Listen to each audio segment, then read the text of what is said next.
ವೀಕ್ಷಕರೇ ನಮಸ್ಕಾರ. ಈ ದಿನ .com ನ ವಿಶೇಷ ಸಂದರ್ಶನಕ್ಕೆ ನಿಮ್ಗೆಲ್ರಿಗೂ ಸ್ವಾಗತ. ಇವತ್ತು ನಮ್ಮ ಜೊತೆ ದಕ್ಷಿಣ ಕನ್ನಡ ಭಾಗದ ಸಾಮಾಜಿಕ ಹೋರಾಟಗಾರ್ತಿಯಾದಂತ ಪ್ರಸನ್ನ ರವಿ ಅವರಿದ್ದಾರೆ. ಮೇಡಮ್, ನಿಮಗೂ ಕಾರ್ಯಕ್ರಮಕ್ಕೆ ಸ್ವಾಗತ. ಇವತ್ತು ನಾವೇನು ಈ ವಿಚಾರವನ್ನ ಇವತ್ತು ಚರ್ಚೆ ಮಾಡ್ತಾ ಇದ್ದೀವಿ ಅಂದ್ರೆ, ಕೊಂದವರು ಯಾರು ಅನ್ನುವ ಒಂದು ಮಹಿಳಾ ಸಂಘಟನೆಗಳು ಸೇರ್ಕೊಂಡು ಇದೇ ಡಿಸೆಂಬರ್ 16ರಂದು ಬೆಳ್ತಂಗಡಿಯಲ್ಲಿ ಒಂದು ಸಮಾವೇಶವನ್ನ ಮಾಡ್ಲಿಕ್ಕೆ ಹೊರಟಿದ್ದಾರೆ. ಈ ಸಮಾವೇಶ ಇಡೀ ರಾಜ್ಯದ ಉದ್ದಗಲಕ್ಕೂ ಇರುವಂತಹ ಎಲ್ಲಾ ಪ್ರಗತಿಪರ ಮಹಿಳೆಯರು, ಸಮಾನ ಮನಸ್ಕರು ಸೇರ್ಕೊಂಡು ಮಾಡ್ಲಿಕ್ಕೆ ಹೊರಟಿದ್ದಾರೆ. ಇದೇ ಧರ್ಮಸ್ಥಳ ಕ್ರೈಮ್ಗೆ ಸಂಬಂಧಪಟ್ಟಂತೆ ಸರ್ಕಾರ 2 ತಿಂಗಳ ಹಿಂದೆ SIT ಅನ್ನ ರಚನೆ ಮಾಡಿತ್ತು. SIT ತನಿಖೆ ಸಹ ನಡೀತಾ ಇತ್ತು. ಆದ್ರೆ ಈಗ ಇಡೀ ರಾಜ್ಯದ ಬಹುತೇಕ ಮಹಿಳೆಯರು ಸೇರಿ ಈ ಕಾರ್ಯಕ್ರಮವನ್ನ ಯಾಕೆ ಮಾಡ್ಲಿಕ್ಕೆ ಕೊಟ್ಟಿದ್ದಾರೆ ಅನ್ನೋದನ್ನ ಈ ವಿಡಿಯೋದಲ್ಲಿ ಚರ್ಚೆ ಮಾಡೋಣ. ಮೇಡಮ್, ಮೊದಲನೇದಾಗಿ ಕೊಂದವರು ಯಾರು ಅನ್ನುವ ಒಂದು ಏನ್ ಸಂಘಟನೆ ಮಾಡ್ಕೊಂಡಿದ್ದೀರಾ ಈಗ ಮಹಿಳೆಯರೆಲ್ಲ ಸೇರಿ ಈ ಡಿಸೆಂಬರ್ 16ರಂದು ಏನ್ ಸಮಾವೇಶ ಮಾಡ್ಲಿಕ್ಕೆ ಕೊಟ್ಟಿದ್ದೀರಾ, ಈ ಬಹಳ ಮುಖ್ಯವಾದ ಪ್ರಶ್ನೆ ಏನು ಅಂತ ಅಂದ್ರೆ, ಇದಕ್ಕೆ ಯಾವ್ದಾದ್ರು ರಾಜಕೀಯ ಅಜೆಂಡಾ ಇದೆಯಾ ಮೇಡಮ್? ಮತ್ತೆ ಈ ಸಂಘಟನೆಯಲ್ಲಿ ಯಾರ್ಯಾರೆಲ್ಲ ಇದ್ದೀರಾ? ಇಲ್ಲ, ಕೊಂದವರು ಯಾರು ಈ ಒಂದು ತಂಡದ ವೇದಿಕೆಯಲ್ಲಿ ನಾವೆಲ್ಲರೂ ನೀವು ಹೇಳಿದಾಗೆ ಸಮಾನ ಮನಸ್ಕರು, ಅಂದ್ರೆ ಅದರಲ್ಲೂ ಮಹಿಳೆಯರು, ಎಲ್ಲ ರಾಜ್ಯದ ಎಲ್ಲಾ ಮಹಿಳೆಯರು ಒಟ್ಟಾಗಿ ಈ ಒಂದು ಕೊಂದವರು ಯಾರು ಅನ್ನೋಂಥ ಅಭಿಯಾನವನ್ನು ಮಾಡ್ತಿದ್ದೇವೆ. ಇದರಲ್ಲಿ ಯಾವುದೇ ರಾಜಕೀಯ ಇಲ್ಲ. ಯಾಕೆಂದ್ರೆ ನಾನೊಂದು ಹೋರಾಟಗಾರ್ತಿಯಾಗಿ ಯಾವುದೇ ರಾಜಕೀಯದಲ್ಲಿ ಇಲ್ಲ. ಇಂಥ ಒಂದು ಸಂಘಟನೆ, ಮಹಿಳಾ ಸಂಘಟನೆ ಮುಂದೆ ಬರುವಾಗ ಎಲ್ಲ ಮಹಿಳೆಯರ ಕರ್ತವ್ಯ ಇದರಲ್ಲಿ ಜೋಡಣೆಯಾಗಿ ಈ ಕೊಂದವರು ಯಾರು ಅನ್ನೋ ಪ್ರಶ್ನೆಯನ್ನು ಕೇಳಲೇಬೇಕಂತ. ಇದರಲ್ಲಿ ಯಾರು ರಾಜಕೀಯವನ್ನಿಲ್ಲ, ಯಾವುದೇ ರಾಜಕೀಯ ವ್ಯಕ್ತಿಗಳು ಇಲ್ಲ. ಎಲ್ಲಾ ಸಂಘಟನೆ ಮಹಿಳೆಯರು ಯಾರಿಗೂ ಬರ್ಬೋದು, ಯಾರಿಗೂ ಜೋಡಣೆ ಆಗ್ಬೋದು. ಮೇಡಮ್, ಈ ಧರ್ಮಸ್ಥಳ ಕ್ರೈಮ್ ಸಂಬಂಧಪಟ್ಟ ಹಾಗೆ ಸರ್ಕಾರ 2 ತಿಂಗಳಿಂದ SIT ರಚನೆ ಮಾಡಿತ್ತು. SIT ತನಿಖೆ ಸಹ ನಡೀತಾ ಇತ್ತು. ಈಗ ಇದಕ್ಕಿದ್ದಂಗೆ SIT ತನಿಖೆ ನಿಲ್ಲಿಸಿದ್ದಾರೆ ಅನ್ನುವ ಒಂದು ಅನುಮಾನ ಇಡೀ ರಾಜ್ಯದ ಜನರಿಗೆ ಕಾಡಿದೆ. ಹಲವಾರು ವರದಿಗಳು ಸಹ ಬಂದಿದೆ. ಈಗ ಏನಾದ್ರೂ SIT ತನಿಖೆ ಸಂಪೂರ್ಣವಾಗಿ ನಿಂತೋದ್ರೆ ನಿಮ್ಮ ಮುಂದಿನ ನಡೆ ಏನು? ಮತ್ತೆ SIT ತನಿಖೆ ಬಗ್ಗೆ ನಿಮ್ಗೆ ನಂಬಿಕೆ ಇದೆಯಾ? SIT ತನಿಖೆ ಬಗ್ಗೆ ನನಗೆ ಮೊದಲು ನಂಬಿಕೆ ಇತ್ತು. ಯಾಕೆಂದರೆ ಓರ್ವ ಸೌಜನ್ಯಪರ ಹೋರಾಟಗಾರ್ತಿಯಾಗಿ ನಾನು ಇದನ್ನು ಸ್ವಾಗತ ಮಾಡಿದವಳು, SIT ತನಿಖೆ ಆಗಲೇಬೇಕಂತ.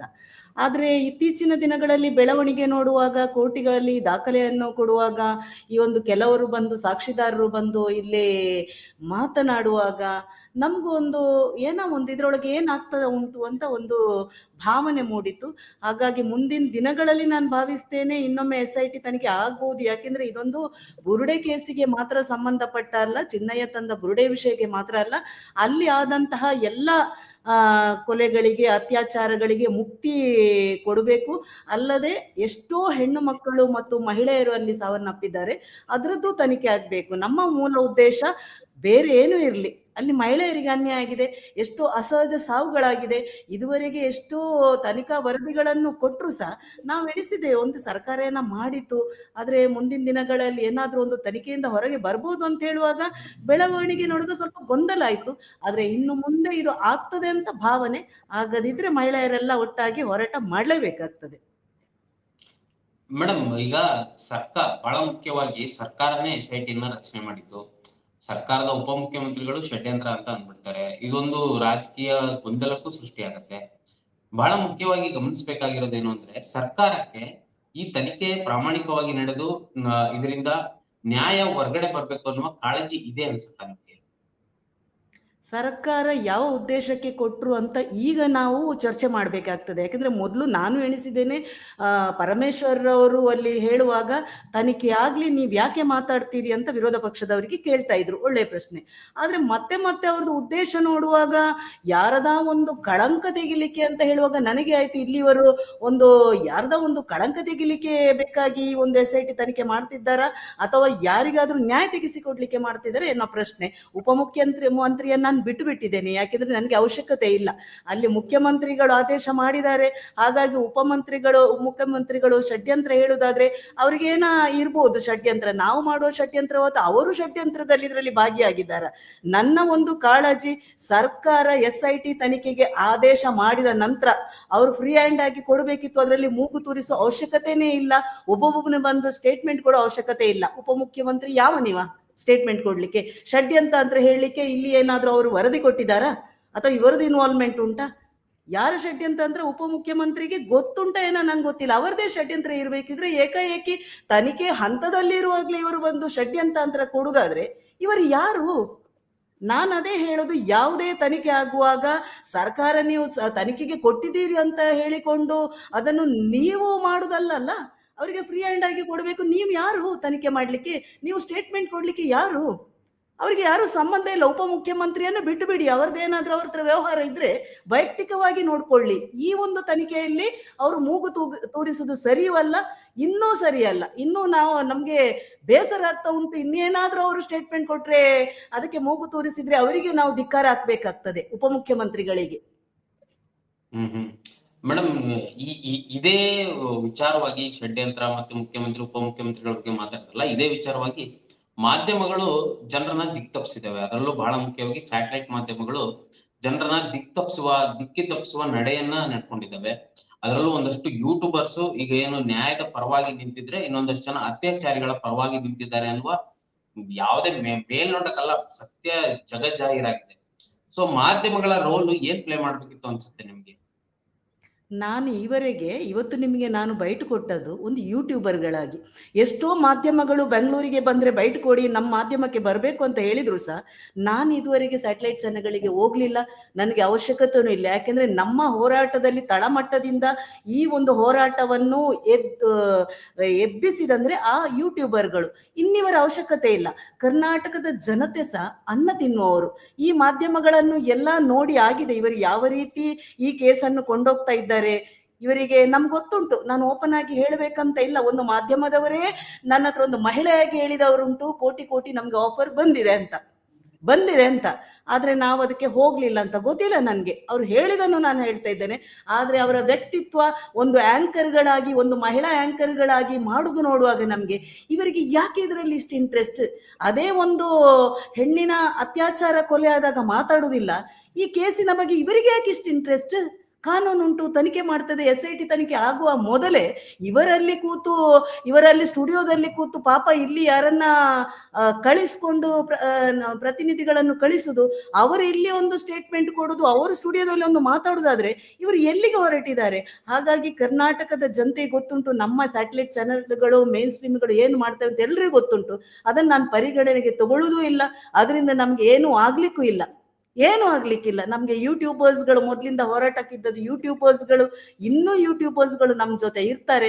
ಅವರದೇನು ವರದಿಯೂ ಬೇಡ, ಅವರಲ್ಲಿ ಚರ್ಚೆಗೆ ಕೂತ್ಕೊಳ್ಳೋದು. ನಾನು ನೋವಲ್ಲಿ ಹೇಳ್ಬೇಕು, ಒಬ್ಬ ಮುಟ್ಟಾಳ ಬಂದು ಅಲ್ಲಿ ಸೌಜನ್ಯನ ಅತ್ಯಾಚಾರ ಕೊಲೆ ಆದದ್ದು ತೀರಿಸ್ತಾ ಇದ್ದಾನೆ, ಅದು ಇಂಥ ಒಂದು ಅತ್ಯಾಚಾರ ಹೇಳ್ತಾನೆ, ಪವಿತ್ರ ಸಾವು ಅಂತ ಹೇಳುವಾಗ ಆ ಒಂದು ಆಂಕರಿಂಗ್ ಮಾಡುವಾಗ ಹೆಣ್ಣು ಮಗಳು ಅವಳೊಂದು ತಾಯಿಯ ಹೊಟ್ಟೆಯಲ್ಲಿ ಬರ್ಲಿಲ್ವ ಅಂತ ನನಗೆ ಅನ್ನಿಸ್ತದೆ.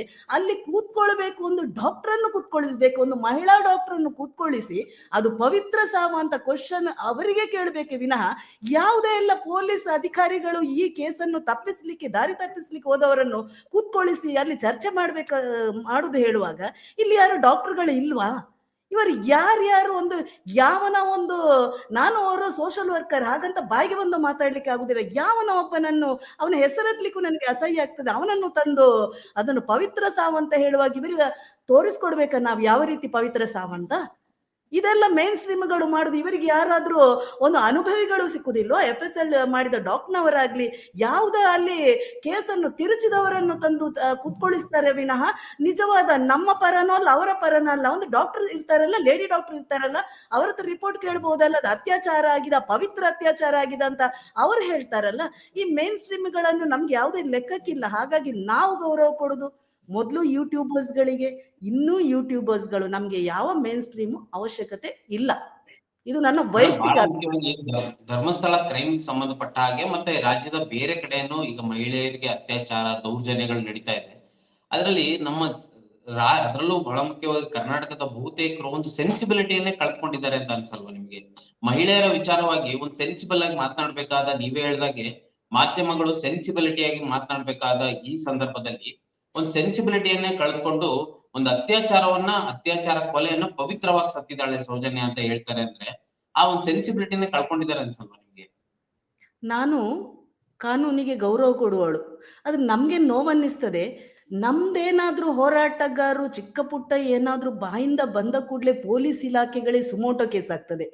ಇಷ್ಟು ಓಪನ್ ಆಗಿ ಒಂದು ಮಾಧ್ಯಮ ತನ್ನ ಜವಾಬ್ದಾರಿಯನ್ನು ಮರೆತು ಈ ರೀತಿಯಲ್ಲಿ ಸಂವಾದ ಮಾಡುವಾಗ ಯಾಕೆ ಸುಮೋಟೋ ಕೇಸ್ ಆಗ್ತಾ ಇಲ್ಲ?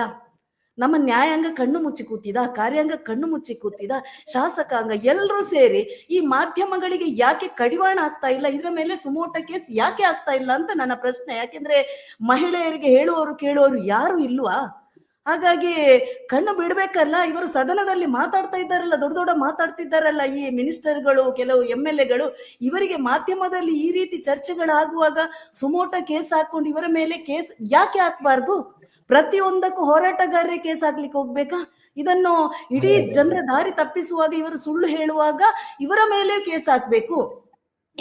ಅದೇ ಅದನ್ನೇ ಕೇಳಕ್ ಬಂದೆ. ಈಗ ಈ ಪ್ರಕರಣದಲ್ಲಿ ಬಹಳ ಮುಖ್ಯವಾಗಿ ಮತ್ತು ಒತ್ತಿ ಹೇಳ್ಬೇಕು ಅಂದ್ರೆ ಧರ್ಮಸ್ಥಳ ಪ್ರಕರಣದಲ್ಲಿಯೇ ಹೋರಾಟಗಾರರನ್ನ ಮತ್ತೆ ಸಾಕ್ಷಿದಾರರನ್ನೇ ಬಲಿಪಶು ಮಾಡುವ ಘಟನೆಗಳು ನಡೆದಿದ್ದಾವೆ.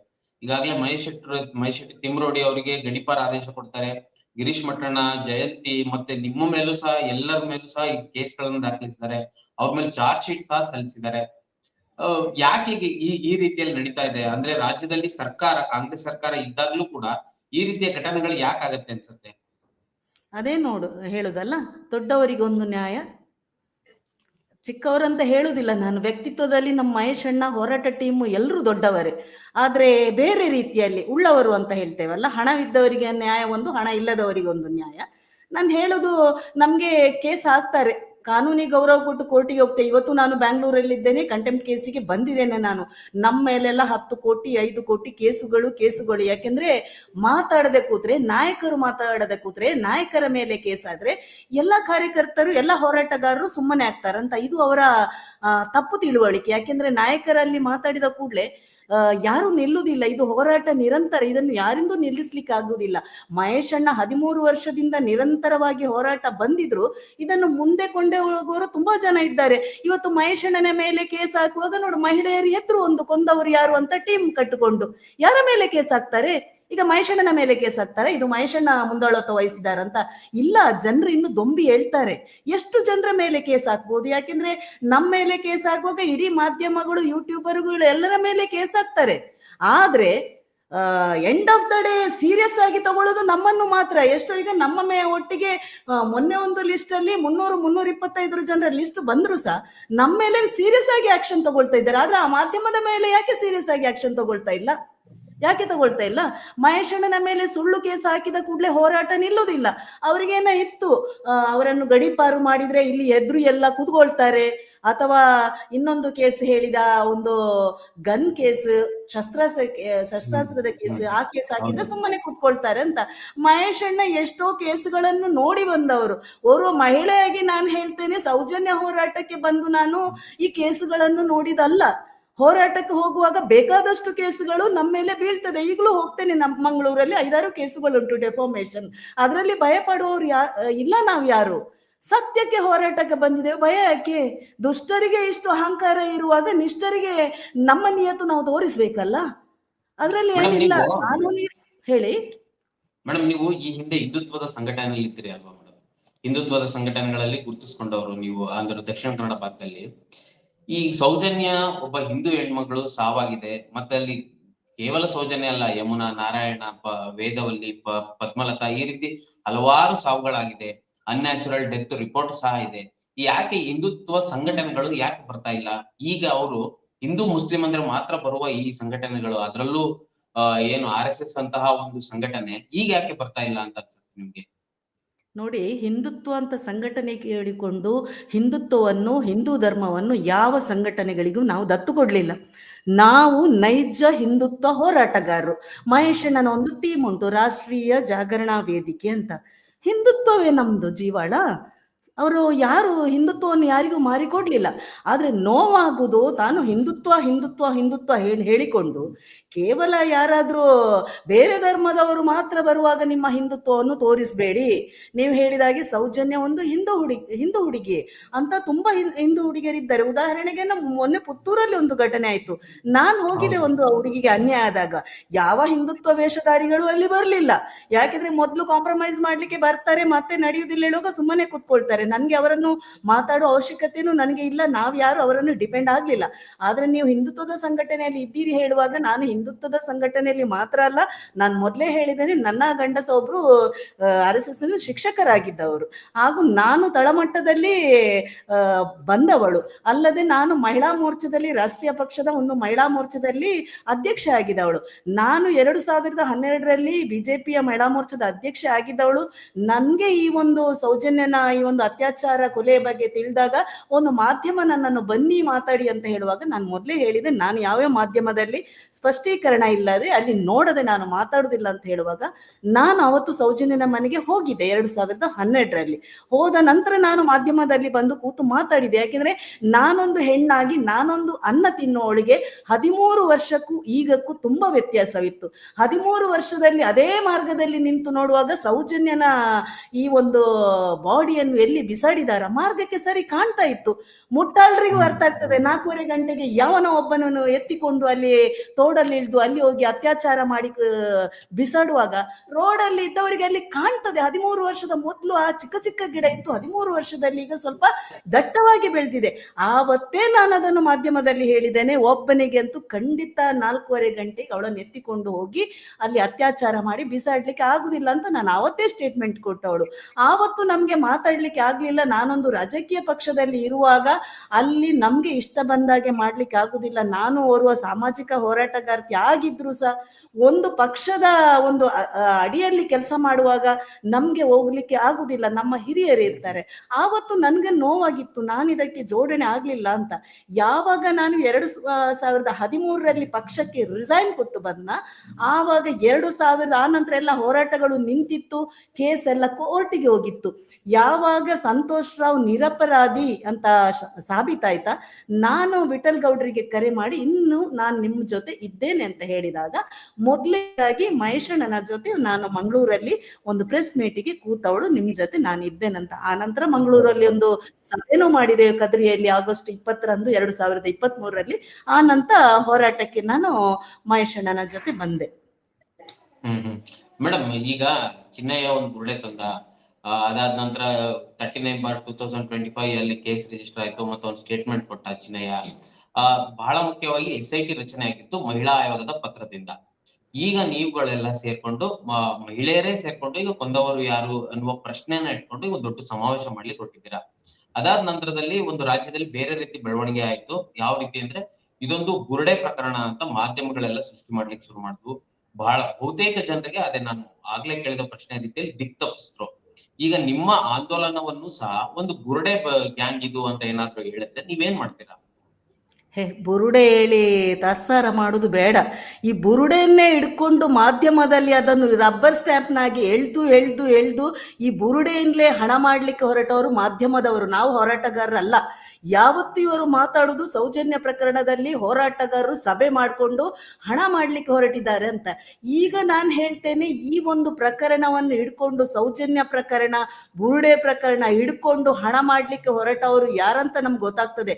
ಒಂದು ವಿಡಿಯೋಗಳನ್ನು ಮಾಡಿಕೊಂಡು ಏನೋ ಒಂದು ಸ್ಟೇಟ್ಮೆಂಟ್ ಕೊಟ್ಕೊಂಡು ರಾಜಕೀಯ ವ್ಯಕ್ತಿಗಳಾಗ್ಲಿ ಎಲ್ಲರೂ ಎಷ್ಟೆಷ್ಟೋ ಗಾಡಿಗಳನ್ನು ಹಿಡ್ಕೊಂಡು ಡೊಂಬರಾಟ ಮಾಡಿಕೊಂಡು ಡಾನ್ಸ್ ಮಾಡಿಕೊಂಡು ಅಲ್ಲಿ ಸಭೆಗಳನ್ನು ಮಾಡಿಕೊಂಡು ಬರುವಾಗ ಇಲ್ಲಿ ಬುರುಡೆಯನ್ನು ಹಿಡ್ಕೊಂಡು ಹಣ ಮಾಡುವವರು ಇವರೇ. ಹಾಗಾಗಿ ಬುರುಡೆ ಮಾಧ್ಯಮಗಳಿಗೆ ನಾನು ಹೇಳ್ತೇನೆ, ಒಂದು ಬುರುಡೆ ನಿಮ್ಮನ್ನು ಹೇಗೆ ಬುಗುರಿಯಾಗಿ ತಿರುಗಿಸ್ತದೆ ಅಂತ ನೀವೇ ಅರ್ಥ ಮಾಡಿಕೊಂಡಿದ್ದೀರಿ. ಇದೇ ಒಂದು ಬುರುಡೆ ಮುಂದಿನ ದಿನಗಳಲ್ಲಿ ಎಲ್ಲ ಸುತ್ತಿಕೊಂಡು ಬಂದು ಆ ಬುರುಡೆಯೇ ಈ ಒಂದು ತನಿಖೆಗೆ ಅಂತಿಮ ವರದಿಯನ್ನು ಕೊಡ್ತದೆ. ಒಳ್ಳೆ ರೀತಿಯಲ್ಲಿ ಯಾರೆಲ್ಲ ಇದರಲ್ಲಿ ಶಾಮೀಲಾಗಿದ್ದಾರೆ ಖಂಡಿತ ಹೊರಗೆ ಬೀಳ್ತದೆ, ನ್ಯಾಯ ಅಂತೂ ಸಿಗ್ತದಂತ ನಾನು ಹೇಳ್ತೇನೆ. ಮೇಡಮ್ ಅದೆಲ್ಲ ಆಗಿ ನನ್ನ ಪ್ರಶ್ನೆ ಏನಾಗಿತ್ತು ಅಂತ ಅಂದ್ರೆ, ಬಹಳ ಮುಖ್ಯವಾಗಿ ಅದೇ ನಿಮ್ಮ ಏನ್ ಮಹಿಳಾ ಆಂದೋಲನವನ್ನು ಬುರುಡೆ ಗ್ಯಾಂಗ್ ಅಂತ ಹೇಳಿದ್ರೆ ಅಂತ ಅಂದ್ರೆ, ಇದು ಈಗ ಆರಂಭದಲ್ಲಿ ಈ ಪ್ರಕರಣದಲ್ಲಿ ಷಡ್ಯಂತ್ರ ಅನ್ನುವ ಒಂದು ಪದ ಬಹಳಷ್ಟು ವ್ಯಾಪಕವಾಗಿ ಬಂತು. ಈಗ ನೀವು ಮಾಡ್ತಿರುವ ಒಂದು ಸಮಾವೇಶ ಇದೊಂದು ಷಡ್ಯಂತ್ರ ಅಂತ ಏನಾದ್ರು ಬಿಂಬಿಸಿದ್ರೆ ಮಹಿಳೆಯರ ನಡೆ ಏನಾಗಿರುತ್ತೆ ಅಂತ ಕೇಳ್ತು. ಇವರು ಷಡ್ಯಂತ್ರ ಅಂದ್ರೆ ಬಿಂಬಿಸಿದ್ರೆ ನಾನು ಹೇಳಿದ್ದೇನಲ್ಲ, ನಾನು ಯಾವ ಕೇರ್ ಮಾಡೋರಲ್ಲ. ನಿಮಗೆ ನಾನು ಹೇಳ್ತಾ ಇದ್ದೇನೆ, ಇನ್ನು ನನ್ನನ್ನೂ ಸೇರಿಸ್ತಾರೆ. ಯಾಕೆಂದ್ರೆ ಇವರು ಅಲ್ಲಿ ಏನೇ ಒಂದು ಹೋರಾಟಗಳು ಬರಲಿ ಅದನ್ನು ದಿಕ್ಕು ತಪ್ಪಿಸ್ಲಿಕ್ಕೆ ಇವರು ಹೋಗುವ ದಕ್ಷಿಣ ಕನ್ನಡ ಮತ್ತು ಉಡುಪಿ ಜಿಲ್ಲೆಯಲ್ಲಿ ಪ್ರತಿಯೊಂದನ್ನು ದಿಕ್ಕು ತಪ್ಪಿಸ್ಲಿಕ್ಕೆ ಸುಲಭ. ಯಾಕೆಂದ್ರೆ ನೀವು ಹೇಳಿದಾಗೆ ಅಲ್ಲಿ ಯಾರು ಮಾತಾಡಿದ್ರು ಸತ್ಯವನ್ನು ಮಾತಾಡಿದ್ರು ಅವರೇನ ದೇಶದ್ರೋಹಿಗಳು, ದೇಶ ವಿರೋಧಿಗಳು, ಮತ್ತೆ ಪ್ರಗತಿಪರರು, ಎಡಪಂಥೀಯರು, ಏನ ಚಿಂತನೆಗಳದ್ದು ಬೇರೆ ಅಂತ ಹೇಳ್ತಾರೆ. ಪ್ರತಿಯೊಬ್ರು ಅದನ್ನೇ ಹೇಳುದು. ಯಾಕಂದ್ರೆ ದಕ್ಷಿಣ ಕನ್ನಡ ಉಡುಪಿ ಜಿಲ್ಲೆಯಲ್ಲಿ ಜನರ ತಲೆ ಹಾಳು ಮಾಡ್ಲಿಕ್ಕೆ ಸುಲಭವಾದ ಒಂದು ವಿಧಾನ.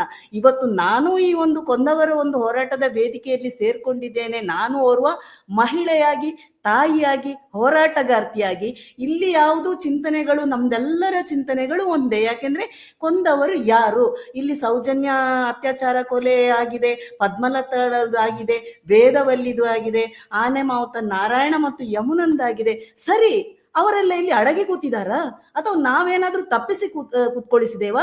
13 ವರ್ಷದಿಂದ ಸೌಜನ್ಯನನ್ನು ಅಡಗಿಸಿಕೊಂಡು ನಾವೇನಾದ್ರೂ ಷಡ್ಯಂತ್ರ ಮಾಡ್ತಾ ಇದ್ದೇವಾ? ಇಲ್ಲಿ ಅತ್ಯಾಚಾರ ಆಗಿ ಕೊಂದದಂತೂ ಸತ್ಯ. ಇಲ್ಲಿ ಎಲ್ಲಿ ಷಡ್ಯಂತ್ರ ಬಂದ್ರು? ಆಯ್ತಪ್ಪ, ನಮ್ಮ ಷಡ್ಯಂತ್ರನ ನಿಮ್ ಕೈಗೆ ಈ ಕೇಸನ್ನು ಒಪ್ಪಿಸ್ತೇವೆ. ತಾಕತ್ತಿದ್ದವರು, ಇದ್ರ ಹಿಂದಿರೋರು ಯಾರು, ಕೊಂದವ್ರು ಅಂತ ನೀವೇ ನಮ್ಗೆ ತೋರಿಸಿಕೊಟ್ರೆ ನಾವ್ಯಾಕೆ ಹೋರಾಟ ಮಾಡ್ತೇವೆ? ನಾವ್ಯಾರು ಷಡ್ಯಂತ್ರ ಮಾಡುದಿಲ್ಲ. ನೀವು ನೇರವಾಗಿ ಹೋಗಿ ಅಲ್ಲ ಷಡ್ಯಂತ್ರ ಮಾಡದವರು ನೇರವಾಗಿ ಹೋಗಿ. ನಾವು ಹೇಳಿದನ್ನು ನಿಮ್ಗೆ ಹೇಳಿದ್ರೆ ನೀವು ಉಲ್ಟಾ ಮಾತಾಡ್ತೀರಾ. ಕಾನೂನು ನಿರಪರಾಧಿ ಅಂತ ಹೇಳಿದ್ರು ನಿಮ್ಗೆ ಅರ್ಥ ಆಗುದಿಲ್ಲ. ಹಾಗಾದ್ರೆ ಸೌಜನ್ಯ ಅತ್ಯಾಚಾರ ಕೊಲೆ ಆದಂತೂ ಸತ್ಯ ಅಲ್ಲ. ಹಾಗಾದ್ರೆ ಯಾರು ಕೊಂದವರು ಹೇಳಿ ಅಲ್ಲ. ನೀವೇ ನಮ್ಗೆ ಹೇಳಿದ್ರೆ ಯಾರು ಕೊಂದವರು ಅಂತ ಹೇಳಿದ್ರೆ ಇಷ್ಟು ಹೋರಾಟಗಳಾಗ್ಬೇಕಾ? ಇಷ್ಟು ಕೇಸ್ಗಳಾಗ್ಬೇಕಾ? ನಾವು ಇನ್ವಾಲ್ವ್ಮೆಂಟ್ ಆಗ್ಬೇಕಾ? SIT ತನಿಖೆ ಆಗ್ಬೇಕಾ? ಅದನ್ನ ಅವರೇ ಉತ್ತರ ಕೊಡ್ಬೋದಲ್ಲ. ನಾವ್ ಯಾವ ಷಡ್ಯಂತ್ರಕ್ಕೆ ಇಲ್ಲ. ಆಯ್ತಪ್ಪ, ನೀವು ಷಡ್ಯಂತ್ರ ಹೇಳಿದ್ರಲ್ಲ, ಷಡ್ಯಂತ್ರ ಮಾಡದವರು ಇದನ್ನು ನೀವು ಹೇಳಿ ಅಲ್ಲ. ನಾವೇನಾದ್ರೂ ಸುಳ್ಳು ತಂದು ಅಲ್ಲಿ ಸೌಜನ್ಯ ಎಲ್ಲಿಯ ಒಂದು ಬೇರೆ ದೇಶದಲ್ಲಿ ಕೊಂಡೋಗಿ ಅಡಗಿಸಿಟ್ಟು ಇಲ್ಲಿ ಬಂದು ಸೌಜನ್ಯ ಅತ್ಯಾಚಾರ ಕೊಲೆ ಅಂತ ಹೇಳ್ತಿದ್ದೇವ? ಎಲ್ರಿಗೂ ಗೊತ್ತಂತಲ್ಲ 2012ರಲ್ಲಿ ಆದದ್ದು. ಆದ್ರೆ ಯಾರು ಕೊಂದವರು ಅದನ್ನೇ ಹೇಳಿ ಅಲ್ಲ. ಯಮುನನ್ನು ಯಾರು ಕೊಂದವರು? ಯಮುನನ ಕೇಸಲ್ಲಿ ನಾನು ಹೋಗಿ SP ಗೆ ಕಂಪ್ಲೇಂಟ್ ಕೊಟ್ಟಿದ್ದೇನಲ್ಲ, ಅವರ ಇದು ಮಗನೊಟ್ಟಿಗೆ. ಏನ್ ತನಿಖೆ ಆಯ್ತು ಇದುವರೆಗೆ? ಏನಾಗಿದೆ? ಹಾಗಾದ್ರೆ ಯಾರು ಕೊಂದವರು? ಕಲ್ಲಲ್ಲಿ ಜಜ್ಜಿದವರು ಯಾರು ಹೇಳ್ಬೇಕಲ್ಲ. ಅಷ್ಟು ದೊಡ್ಡವರ ಈಗ SIT ತನಿಖೆ ಹೇಳ್ತೀರಿ ನೀವು. ಚಿನ್ನಯ್ಯನ ಬಗ್ಗೆ ನಾನು ಹೋಗಿ ಕಂಪ್ಲೇಂಟ್ ಕೊಟ್ಟಿದ್ದೆ. ಚಿನ್ನಯ್ಯನಿಗೆ ರಕ್ಷಣೆ ಕೊಡಬೇಕು. ಯಾಕೆಂದ್ರೆ ಚಿನ್ನಯ್ಯ ನಿಮ್ಮ ಕಸ್ಟಡಿಯಲ್ಲಿ ಇರಬೇಕು. ಯಾಕೆ ಕೊಟ್ಟೆ? SITಯಲ್ಲಿ ಒಳ್ಳೆ ತನಿಖೆ ಮಾಡುವವರು ಮುಂದೊಂದು ದಿನ ಅವನಿಗೆ ರಕ್ಷಣೆ ಬೇಕು ಅಂತ. ಯಾವ ರಕ್ಷಣೆ ಕೊಟ್ರು ಇವರು?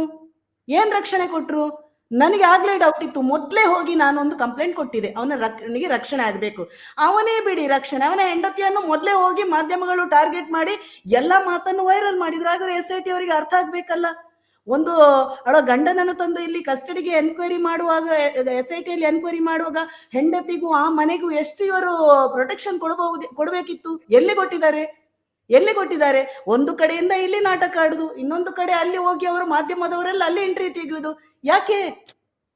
ಯಾಕೆ ತೆಗಿಬೇಕಿತ್ತು? SIT ಅವರಿಗೆ ಅವರ ಇಂಟರ್ವ್ಯೂ ತೆಗಿಬಹುದಿತ್ತಲ್ಲ. ಏನಾಗಿದೆ ಅಂತ ಅವರ ಸ್ಟೇಟ್ಮೆಂಟ್ ಅವ್ರು ತೆಗಿಬೇಕಲ್ಲ. ಮಾಧ್ಯಮದವರು ತೆಗೆದು ಇಲ್ಲಿ ಚರ್ಚೆಗೆ ಕೂತ್ಕೊಳ್ಳೋದು SIT ತನಿಖೆ ಆಗುವಾಗ. ಇದು ದಿಕ್ಕು ತಪ್ಪಿಸುದು. ನಾವ್ಯಾರು ಷಡ್ಯಂತ್ರ ಮಾಡುದಲ್ಲ. ಯಾಕೆ ನಿಮ್ಗೆ ಭಯ? ಅವರು ತನಿಖೆ ಮಾಡುವಾಗ ಯಾಕೆ ಭಯ? ಅವರ ಒಳಗೆ ನಮ್ಗೆ ಸ್ವಲ್ಪ ಗೊಂದಲ ಆಯ್ತು. ಯಾಕೆಂದ್ರೆ ಮೊದ್ಲೇ ಅವರು ಬೇರೆ ದಾರಿ ಹಿಡಿಯುವಾಗ ಕೆಲವರು ವೈಯಕ್ತಿಕವಾಗಿ ಹೆಸರು ಹೇಳಿದ್ರು, ಕೆಲವರು ಬಂದು ಸಾಕ್ಷಿಯವರು. ಹಾಗಾದ್ರೂ ಆ ತನಿಖೆ ದಿಕ್ಕು ತಪ್ಪಬಾರ್ದಿತ್ತು. ನಮಗೂ ನೋವಾಯ್ತು.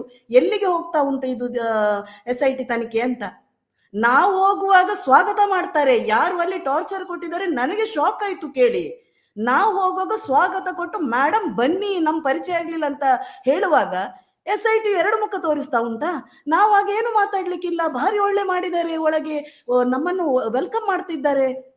ಆದ್ರೂ ನಮ್ಗೆ ನೋವಾಯ್ತು. ನಮ್ಮ ಹೋರಾಟಗಾರರು ಯಾಕೆ ಮುಚ್ಚಿಟ್ಟಿರು ಜಯಂತರು ಅಂದ್ರೆ ಹೋರಾಟ ದಿಕ್ಕು ತಕ್ಕಬಾರ್ದು ಅಥವಾ ಯಾರಿಗೇನು ತೊಂದರೆ ಆಗ್ಬಾರ್ದು. ಮೊನ್ನೆನೂ ನಾನು ಅವ್ರಿಗೆ ಹೇಳಿದೆ, ನಿಮ್ಮ ಹೆಂಡತಿ ಮತ್ತು ಮಗಳನ್ನು ನನ್ನ ಕೈ ಕೊಡಿ, ನಾನು ಕಂಪ್ಲೇಂಟ್ ಕೊಡ್ತೇನೆ. 15 ವರ್ಷದ ಒಂದು ಹುಡುಗಿಯನ್ನು ಒಂದು ಲೇಡಿ ಪೊಲೀಸ್ ಇಲ್ಲದೆ, ಹತ್ತಿರ ಇಲ್ಲದೆ ತನಿಖೆ ಹೇಗೆ ಮಾಡ್ತಾರೆ? SITಗೆ ಇದು ಇಲ್ವಾ? ಅನುಭವ ಇಲ್ವಾ? ನಾನು ಮುಂದೆ ಒಂದು DOSPಗೆ ಕಂಪ್ಲೇಂಟ್ ಕೊಟ್ಟಿದ್ದೆ, ಬೆಳ್ತಂಗಡಿ ಠಾಣೆದು. ನನ್ಗೆ SP ಅವರು ಪುತ್ತೂರು DOSPಯ ಜವಾಬ್ದಾರಿ ಕೊಟ್ಟಾಗ, ಪುತ್ತೂರು DOSP ನನ್ನನ್ನು ತನಿಖೆಗೆ ಕರೆದಾಗ ಮಹಿಳಾ ಪೊಲೀಸ್ ಅಧಿಕಾರಿಯನ್ನು ತಂದು ಹತ್ತಿರ ನಿಲ್ಲಿಸ್ತಾರೆ ಹೇಳುವಾಗ ಇಲ್ಲಿ ಒಂದು SIT ತನಿಖೆಗೆ ಕರೆದಾಗ 15 ವರ್ಷ ಒಂದು ಹೆಣ್ಣು ಮಗಳ ಹತ್ತಿರ ಯಾರು ಇಲ್ಲ, ಇವರ ಹತ್ರ ಕ್ಯಾಮರಾ ಇಲ್ಲ, ವಿಡಿಯೋ ಇಲ್ಲ ಹೇಳುವಾಗ ಇದು ಯಾವ SIT ತನಿಖೆ ಅಂತ ನಾವು ಕೇಳಬೇಕಲ್ಲ. ಯಾವ ತನಿಖೆ ಇದು? ಹೇಗೆ ಹೆಣ್ಣು ಮಕ್ಕಳು ಬರ್ತಾರೆ? ಎಲ್ಲಿಯಾದ್ರೂ ಇವರು ಒಮ್ಮೆ ಮಾತ್ರ ಒಂದು ನಂಬರ್ ಹಾಕಿದ್ರು SIT ತನಿಖೆಗೆ, ನೀವು ಮುಕ್ತವಾಗಿ ಬರ್ಬೋದು. ಮುಕ್ತವಾಗಿ ಬರ್ಬೋದಲ್ಲ, ಮುಕ್ತವಾಗಿ ತನಿಖೆಗೆ ಬರುವಾಗ ಅವರ ಯಾವುದೇ ಅವರದು ಅಲ್ಲಿ ಬರಬಾರ್ದು, ಅವರು ಗುಪ್ತವಾಗಿ ಬರಬೇಕು. ನಾವು ಅಲ್ಲಿ ಬೆಳ್ತಂಗಡಿ ಠಾಣೆ ಸ್ಟೇಷನ್ ಹೋಗುವಾಗ್ಲೇ 1000 ಮಾಧ್ಯಮಗಳು ಬಂದು ಇಂಟರ್ವ್ಯೂಗೆ ರೆಡಿ ಆಗ್ತಾರೆ. ಅವರು ಆ ಕಡೆ ಹೋದ್ರು ಈ ಕಡೆ ಹೋದ್ರು ಅಂತ ಅಲ್ಲಿ ಮಾತಾಡ್ತಾರೆ, ಅವರ ತಪ್ಪಲ್ಲ. ಆದ್ರೂ ಇವರು ಅದಕ್ಕೆ ವರದಿಗೆ ಏನಾದ್ರೂ ತನಿಖೆಗೆ ಅಲ್ಲಿಗೆಲ್ಲ ವೈಯಕ್ತಿಕವಾಗಿ ಅವರ ಮನೆಗೆ ಭೇಟಿ ಅವರಿಗೆ ಏನಾದ್ರೂ ಪ್ರೈವಸಿಯಾಗಿ ಕೊಡಬೇಕಿತ್ತಲ್ಲ ಮಹಿಳೆಯರಿಗೆ, ಮಕ್ಕಳಿಗೆ. ಇವ್ರು ಏನ್ ಮಾಡಿದ್ದಾರೆ SITಯಲ್ಲಿ? ಎಲ್ಲರನ್ನು ಬರುವವರನ್ನು ಹೆದರಿಸುದ? ಯಾಕೆ ನಮ್ಮನ್ನು ಹೆದರಿಸ್ಲಿಲ್ಲ? ನಾನು ಹೋಗಿದ್ದೆ ಅಲ್ಲ, ಯಾಕೆ ಹೆದರಿಸ್ಲಿಲ್ಲ? ತೋರಿಸ್ಕೊಡ್ಲಿಕ್ಕ ಒಳ್ಳೆ ವೆಲ್ಕಮ್ ಮಾಡ್ತಾ ಇದ್ದಾರಂತ. ಹಾಗಾದ್ರೆ SIT ತನಿಖೆ ಅಂದ್ರೆ ಒಬ್ರು ಸ್ವಲ್ಪ ನೇರವಾಗಿ ಮಾತಾಡೋರಿಗೆ ಒಂದು ಪಾಪ ನಿಜವಾಗಿ ಒಂದು ಸಾಕ್ಷಿ ಹೇಳಲಿಕ್ಕೆ ಬರುವವರಿಗೆ ಈ ರೀತಿ ಅಂತ ಹೇಳುವಾಗ ನಾವು ಯಾರನ್ನು ನಂಬಬೇಕು? ಇದಕ್ಕೆ ಯಾಕೆ ಮಾತಾಡ್ತಾ ಇಲ್ಲ ನಮ್ಮ ಉಪಮುಖ್ಯಮಂತ್ರಿ ಅವರು? ಮಾತಾಡ್ಬೇಕಿತ್ತಲ್ಲ. ಇದೆಲ್ಲ ಇವರಿಗೆ ಗೊತ್ತಾಗುದಿಲ್ವಾ? ಮಾಧ್ಯಮದಲ್ಲಿ ಬರ್ತದೆ, ಎಲ್ಲ ಬರ್ತದೆ, ಇದಕ್ಕೆ ಯಾಕೆ ಅವರು ಮಾತಾಡುದಿಲ್ಲ? SIT ತನಿಖೆ ಸರಿ ಆಗ್ತಾ ಇಲ್ಲ, ಹೆಣ್ಮಕ್ಕಳಿಗೆ ಈ ರೀತಿ ಮಾಡಬಾರ್ದು, ಇದೆಲ್ಲ ಯಾಕೆ ಅವರ ಬಾಯಿಂದ ಬರುವುದಿಲ್ಲ? ಷಡ್ಯಂತ್ರ ಷಡ್ಯಂತ್ರ ಯಾರು ಷಡ್ಯಂತ್ರ? ಷಡ್ಯಂತ್ರ ಮಾಡುವವರು ಯಾರು? ಷಡ್ಯಂತ್ರ ಹಿಂದಿನ ಕೈವಾಡ ಯಾರು? ಇಷ್ಟು ದೊಡ್ಡ ಈಗ ನಾವು ಹೇಳುದು SIT ತನಿಖೆ ಆಗುವಾಗ ಈ ರೀತಿ ಎಲ್ಲ ನಿಲ್ಲಿಸಿ ನಿಲ್ಲಿಸಿ ನಿಲ್ಲಿಸಿ ಅಂತ ಬಂದು ಇವರೇ ಡೊಂಬರಾಟ ಮಾಡಿಕೊಂಡು ಎರಡು ಪಕ್ಷದವರಲ್ಲಿ ಸಭೆ ಮಾಡುವಾಗ ನಾವು ಕೇಳಬೇಕಲ್ಲ, ಇಷ್ಟು ದೊಡ್ಡ ವ್ಯಕ್ತಿಗಳು ಯಾರು ಇದ್ರೆ ನಿಲ್ಲುದು? ಬೇರೆ ಎಲ್ಲ SIT ತನಿಖೆ ಮಾಡುವಾಗ ಈ ರೀತಿ ಡೊಂಬರಾಟಗಳಾಗ್ತಾವ, ಸಭೆ ಆಗ್ತಾವ, 400 ಗಾಡಿ ತಂದು ಸಭೆ ಮಾಡ್ತಾರ? ಹಾಗಾದ್ರೆ ಕೇಳಬೇಕಲ್ಲ ನಾವು, ಯಾಕೆ SIT ತನಿಖೆಗೆ ಬೆಂಬಲ ಕೊಡುದಿಲ್ಲ ನೀವು? ಮೇಡಮ್, ಇದರಲ್ಲಿ 2015-16 ಸುಮಾರಿಗೆ VS ಉಗ್ರಪ್ಪನವರು ಒಂದು ವರದಿ ಕೊಡ್ತಾರೆ. ರಾಜ್ಯದಲ್ಲಿ ಆಗಿರುವಂತಹ ಬಹುತೇಕ ಅಸಹಜ ಸಾವುಗಳು ಮತ್ತು ಮಹಿಳೆಯರ ಮೇಲೆ ನಡೆದಂತಹ ದೌರ್ಜನ್ಯಗಳ ಕುರಿತಾಗಿ. ಅದ್ರಲ್ಲಿ ಬಹಳ ಮುಖ್ಯವಾಗಿ ಅದ್ರಲ್ಲಿ ಅತಿ ಹೆಚ್ಚಾಗಿದ್ದದ್ದು ಧರ್ಮಸ್ಥಳ ಪ್ರಕರಣದಲ್ಲಿ. ಅದರಲ್ಲೂ ಧರ್ಮಸ್ಥಳದಲ್ಲಿ ಅತಿ ಹೆಚ್ಚು ಅಸಹಜ ಸಾವುಗಳು ಮತ್ತು ಮಹಿಳೆಯರ ಮೇಲಿನ ದೌರ್ಜನ್ಯಗಳು ನಡೆದಿದ್ದಾವೆ ಅಂತ. ನಿಮ್ಮ ಈ ಕೊಂದವರು ಯಾರು ಅನ್ನುವ ಟೈಟ್ಲ್ ಅಲ್ಲೇ ನೀವ್ ಯಾರನ್ನೋ ಬೆರಳು ಮಾಡಿ ತೋರಿಸುತ್ತಿರುವ ರೀತಿಯಲ್ಲಿ ಇದೆ. ಏನ್ ಹೇಳ್ತೀರಾ ನೀವು ಇದಕ್ಕೆ? ಯಾರನ್ನು ಬೆರಳು ಮಾಡುವ ತೋರಿಸುದು? ನಾವು ಯಾರನ್ನು ಬೆರಳು ಮಾಡ್ತಾ ಇದ್ದೇವೆ? ಕೊಂದವರು ಯಾರು ಹೇಳಿದ್ರೆ ಬೇರೆಯವರಿಗೆ ಯಾಕೆ ಪ್ರಾಬ್ಲಮ್ ಆಗ್ಬೇಕು? ನಾನು ಕೊಂದಿದ್ರೆ ಮಾತ್ರ ಅಲ್ಲ ನನ್ಗೆ ಅದು ಸಂಶಯ ಬರುದು, ಭಯ ಆಗುದು. ನಾನು ಅದರಲ್ಲಿ ಇನ್ವಾಲ್ವ್ಮೆಂಟ್ ಇಲ್ಲ, ನಾನು ಕೊಲ್ಲಿಸ್ಲಿಲ್ಲ, ನಾನೇನು ಮಾಡ್ಲಿಲ್ಲ ಅಂತ ಹೇಳಿದ್ರೆ ಭಯ ಯಾಕೆ? ಯಾರನ್ನು ಬೇಕಾದ್ರೂ ತನಿಖೆ ಮಾಡ್ಲಿ, ಎಲ್ಲೂ ತನಿಖೆ ಮಾಡ್ಲಿ. ಧರ್ಮಸ್ಥಳ ಯಾರಿಗಾದ್ರೂ ದತ್ತು ಕೊಟ್ಟಿದ? ಭೂಪಟದಲ್ಲಿ ಧರ್ಮಸ್ಥಳ ಭಾರತ ದೇಶದಲ್ಲಿ ಇಲ್ವಾ? ಧರ್ಮಸ್ಥಳ ಹೇಳುವಾಗ ಯಾಕೆ ತೊಂದರೆ ಆಗ್ಬೇಕು? ನಮ್ಮಲ್ಲಿ ಕಟೀಲು ಅಂತ ಹೇಳ್ತೇವೆ, ಕಟೀಲ್ ದೇವಸ್ಥಾನಕ್ಕೆ ಏನಾದ್ರೂ ತೊಂದರೆ ಆಗ್ತಾ ಉಂಟಾ? ಮಂಗಳಾದೇವಿ ಅಂತ ಹೇಳ್ತೇವೆ, ಮಂಗಳಾದೇವಿ ದೇವಸ್ಥಾನಕ್ಕೆ ಅಪಪ್ರಚಾರ ಆಗ್ತಾ ಉಂಟಾ? ಸುಬ್ರಹ್ಮಣ್ಯ ಅಂತ ಹೇಳ್ತೇವೆ, ಪೊಳಲಿ ಅಂತ ಹೇಳ್ತೇವೆ, ಬಪ್ಪನಾಡು ಅಂತ ಹೇಳ್ತೇವೆ. ಪ್ರತಿಯೊಂದು ದೇವಸ್ಥಾನದ ಹೆಸರಲ್ಲಿ ಜಾಗ ಇರುವುದು. ಧರ್ಮಸ್ಥಳದಲ್ಲಿ ಹೆಸರು ಬರುವಾಗ ಮಾತ್ರ ಯಾಕೆ ಅದು ವ್ಯಕ್ತಿಗತವಾಗಿ ಹೋಗ್ತಾ ಉಂಟು? ದತ್ತು ಪಡ್ಕೊಂಡಿದ್ದಾರ? ಇಲ್ಲ. ಅಲ್ಲಿ ಸಹ ಒಬ್ರು ರಾಜ್ಯಸಭಾ ಮೆಂಬರ್ ಇದ್ದಾರಲ್ಲ, ಹಕ್ಕುಂಟಲ್ಲ ನಮ್ಗೆ ಕೇಳುದು. ನಾವ್ ಯಾರ ಹತ್ರ ವ್ಯಕ್ತಿಗತವಾಗಿ ಕೇಳುದಲ್ಲ. ಒಂದು ರಾಜ್ಯಸಭಾ ಮೆಂಬರ್ ಆಗಿ ಒಂದು ರಾಜಕೀಯ ವ್ಯಕ್ತಿ ಹೇಳುವಾಗ ರಾಜಕೀಯ ವ್ಯಕ್ತಿಗಳು ಜವಾಬ್ದಾರಿ ಉಂಟಲ್ಲ. ನಮ್ಮ ಪ್ರದೇಶದಲ್ಲಿ ಏನಾಗ್ತಾ ಉಂಟು ಅನ್ನ ಕೇಳುವ ಜವಾಬ್ದಾರಿ ಅವರಿಗೆ ಉಂಟಲ್ಲ. ಕೇಳಬಾರ್ದು, ಮಾತಾಡಬಾರ್ದು ಹೇಳಿದ್ರೆ ರಾಜಕೀಯ ವ್ಯಕ್ತಿಗಳ ಹತ್ರ ಕೇಳದೆ ಏನುಂಟು? ರಾಜಕೀಯ ವ್ಯಕ್ತಿಗಳ ಹತ್ರ ಹಾಗಾದ್ರೆ ನಿಮ್ಮ ಬಹಳ ಮುಖ್ಯವಾದ ಹಕ್ಕೊತ್ತಾಯ ಏನ್ ಮೇಡಮ್? ಯಾಕೆ ನೀವು ಕೊಂದವರು ಯಾರು ಅನ್ನುವ ಆಂದೋಲನವನ್ನ, ಅಷ್ಟು ದೊಡ್ಡ ಸಮಾವೇಶವನ್ನ, ಇಡೀ ರಾಜ್ಯ ಮಟ್ಟದ ಸಮಾವೇಶವನ್ನ ಬೆಳ್ತಂಗಡಿಯಲ್ಲೇ ನಡೆಸಲಿಕ್ಕೆ ಹೊರಟಿದ್ದೀರಾ? ನೋಡಿ, SIT ತನಿಖೆ ಬೆಳ್ತಂಗಡಿಯಲ್ಲಿ ಆಗಿದೆ. ಬೆಳ್ತಂಗಡಿ ಠಾಣೆ ಅಲ್ಲಿ ಉಂಟು, ಧರ್ಮಸ್ಥಳ ಠಾಣೆ ಹತ್ತಿರ ಉಂಟು, ತಾಲೂಕ್ ಕಚೇರಿ ಹತ್ತಿರ ಉಂಟು, ಕೋರ್ಟು ಎಲ್ಲ ಹತ್ತಿರ ಉಂಟು. ನಮ್ಗೆ ಅಲ್ಲಿ ಗೊತ್ತಾಗ್ಬೇಕು, SIT ಅವರಿಗೆ ಸಹ ಗೊತ್ತಾಗ್ಬೇಕು ನಾವು ಯಾವ ರೀತಿಯಲ್ಲಿ ತನಿಖೆ ಮಾಡಿದ್ದೇವೆ. ಮುಂದೊಂದು ದಿನ ನಾವು ಇದೇ ರೀತಿಯಲ್ಲಿ ವರ್ತನೆ ಮಾಡಿದ್ರೆ ಜನಗಳು ಯಾವ ರೀತಿ ದೊಂಬಿ ಹೇಳ್ತಾರೆ, ನಮ್ಮನ್ನೇ ಪ್ರಶ್ನೆ ಕೇಳ್ತಾರೆ ಅಂತ ಅವರಿಗೂ ಗೊತ್ತಿರ್ಬೇಕು. ನಾನು ಮುಖ್ಯವಾಗಿ ಬೆಳ್ತಂಗಡಿ ಪೊಲೀಸ್ ಠಾಣೆಯನ್ನು ಹೇಳೋದು. ಇಲ್ಲಿನ ಪೊಲೀಸ್ ಅಧಿಕಾರಿಗಳು ಏನು ಮಾಡ್ಲಿಕ್ಕೆ ಹೊರಟಿದ್ದಾರೆ ಎಲ್ಲರನ್ನು ಹೇಳುದಲ್ಲ. ಎಲ್ಲಾ ಸ್ಟೇಷನ್ಗಳಿಗೆ ನಾನು ಗೌರವ ಕೊಡುವವಳು. ಆದರೆ ಬೆಳ್ತಂಗಡಿ ಠಾಣೆಯಲ್ಲಿ ಏನಾಗ್ತಾ ಉಂಟು, ಯಾವುದೇ ಕೇಸುಗಳು, ಸೌಜನ್ಯ ಪರ ಕೇಸುಗಳು, ಹೋರಾಟಗಾರರ ಕೇಸುಗಳು, ಅಥವಾ ಒಂದು ಬೇರೆ ಯಾರು ಬೇಡ, ಸೌಜನ್ಯನ ಅಮ್ಮನಿಗೆ ಸಾರ್ವಜನಿಕವಾಗಿ ಸಾಮಾಜಿಕ ಜಾಲತಾಣದಲ್ಲಿ ಅವರ ಅರೆನಗ್ನ ಬೆತ್ತಲೆ ಫೋಟೋಗಳನ್ನು ಹಾಕುವಾಗ ಸಹ ಆ ಕೇಸ್ ಹಾಕುವಾಗ ಹಿಂದೆ ಮುಂದೆ ನೋಡುವ ಒಂದು ಅಧಿಕಾರಿ ಅಲ್ಲಿ ಇರುವುದಾದ್ರೆ ಇವರಿಗೆಲ್ಲ ಏನು ತೊಂದರೆ? ಇವರು ಹಿಂದೆ ಯಾರಿದ್ದಾರೆ? ಯಾರಿದ್ದಾರೆ? ಮೊನ್ನೆ ಸಹ ನಾವು ಒಂದು ಮನವಿ ಕೊಡ್ಲಿಕ್ಕೆ ಹೋಗುವಾಗ, ತಹಶೀಲ್ದಾರ್ ಹತ್ರ ಹೋಗುವಾಗ ಅಲ್ಲಿಯೂ ಆಯ್ತು, ಗಲಾಟೆಗಳಾಯ್ತು. ನಾವೇನು ಅಲ್ಲಿ ದೊಂಬಿ ಗಲಾಟೆ ಮಾಡ್ಲಿಕ್ಕೆ ಹೋದದಲ್ಲ. ಈ ಬೆಳ್ತಂಗಡಿ ಪೊಲೀಸ್ ಅಧಿಕಾರಿಗೆ ಏನಾಗಿದೆ? ಆದ್ರೆ ನಾನು ಇಲ್ಲಿ ಗೌರವಿಸಬೇಕು ನಮ್ಮ SP ಅವರನ್ನು. ನಾವೊಂದು ಕಂಪ್ಲೇಂಟ್ ಕೊಟ್ಟ ಕೂಡಲೇ ಬೆಳ್ತಂಗಡಿ ಠಾಣೆಯಲ್ಲಿ 12 ಗಂಟೆ ತನಕ ರಾತ್ರಿ ನಿಂತು, ಮರು ದಿವಸ ನಾನು IG ಗೆ SP ಅವರಿಗೆಲ್ಲ ಕಂಪ್ಲೇಂಟ್ ಕೊಟ್ಟ ಕೂಡಲೇ ನನಗೆ ಭಾರಿ ಖುಷಿಯಾದದ್ದು, ಒಂದು ಪ್ರಥಮ ಬಾರಿಗೆ ಒಂದು ಮಹಿಳಾ DSP ಅನ್ನು ಬೆಳ್ತಂಗಡಿ ಠಾಣೆಗೆ ಕೊಟ್ರು. ಇದುವರೆಗೆ ಅಲ್ಲಿ ಇರ್ಲಿಲ್ಲ, ಪುತ್ತೂರಿಗಿತ್ತು, ಬಂಟ್ವಾಳಕ್ಕಿತ್ತು. ಬಂಟ್ವಾಳದ DSP ಬಂದು ಇಲ್ಲಿ ಆಳ್ತಿದ್ದ. ಆ ಬಂಟ್ವಾಳದ DSP ಎಷ್ಟು ತೊಂದರೆ ಕೊಡ್ತಾ ಇದ್ದ ಅಂದ್ರೆ, ಸೌಜನ್ಯ ಪರ ಹೋರಾಟಗಾರರಿಗೆ ಸಿಕ್ಕಿದ ಕೇಸುಗಳನ್ನ ಹಾಕಿ, ಇದುವರೆಗೆ ಮಹೇಶ್ ಅಣ್ಣನಿಗೆ ಎಲ್ಲಾ ಕೇಸುಗಳನ್ನು ಹಾಕ್ಲಿಕ್ಕೆ ಮೂಲ ಕಾರಣ ಆ DSP. ಇವತ್ತು ನಾನು ಹೇಳ್ತಾ ಇದ್ದೇನೆ ಘಂಟಾಘೋಷವಾಗಿ, ಅಲ್ಲಿದ್ದು DSP ಮತ್ತು ಇಲ್ಲಿದ್ದು ಇನ್ಸ್ಪೆಕ್ಟರ್ ಅವರು ಅದರ ತಾಳಕ್ಕೆ ತಕ್ಕ ಕುಣಿತಾ ಇದ್ರು. ಈಗ ನಮ್ಗೆ ಒಂದು ಖುಷಿ ಅಂದ್ರೆ, ಇನ್ನು ಆ ಮನುಷ್ಯನಿಗೆ ಇಲ್ಲಿ ಇನ್ವಾಲ್ವ್ಮೆಂಟ್ ಆಗ್ಲಿಕ್ಕಿಲ್ಲ. ಅಲ್ಲಿನ ಸ್ಥಳೀಯ ಒಬ್ಬ MLA ಕೂಡ ಮೊನ್ನೆ ಪ್ರೆಸ್ ಮೀಟ್ ಮಾಡಿಕೊಂಡು ಅಲ್ಲಿ DSP ಅನ್ನು ಯಾಕೆ ತಂದಿದ್ದೀರಿ ಅಂತ ಪ್ರಶ್ನೆ ಕೇಳುವುದಾದ್ರೆ, ಬೆಳ್ತಂಗಡಿ ಠಾಣೆ ಈ ರಾಜಕೀಯ ವ್ಯಕ್ತಿಗಳ ಮನೆ ಅಂತ ನಾನು ಕೇಳಲಿಕ್ಕೆ ಇಚ್ಛೆ ಪಡ್ತಾ ಇದ್ದೇನೆ. ಯಾಕಂದ್ರೆ ಮೊನ್ನೆ ಹರೀಶ್ ಪೂಂಜ ಒಬ್ಬ ಅಲ್ಲಿ ಪ್ರೆಸ್ ಮೀಟ್ ಮಾಡಿಕೊಂಡು ಬೆಳ್ತಂಗಡಿಗೆ ಅವರ ಒಂದು DSP ಅನ್ನು ಕೊಟ್ಟಿದ್ದಾರೆ. ಯಾಕೆ ಕೊಟ್ಟಿದ್ದಾರೆ? ಮಹಿಳೆಯರಿಗೆ ಒಂದು DSP ಅನ್ನು ಕೊಟ್ಟದ್ದು ನಮಗೆ ಭಾರಿ ಖುಷಿ ಆಯ್ತು. ಇವರು ಏನು ಮಾಡದಿದ್ರು ಆ DSP ಜವಾಬ್ದಾರಿ ತಗೊಳ್ತಾರೆ. SP ಅವರು ಅದನ್ನು ತಂದ್ರು ಹೇಳುವಾಗ ನಾವು ಅದನ್ನು ಸ್ವಾಗತ ಮಾಡ್ತೇವೆ.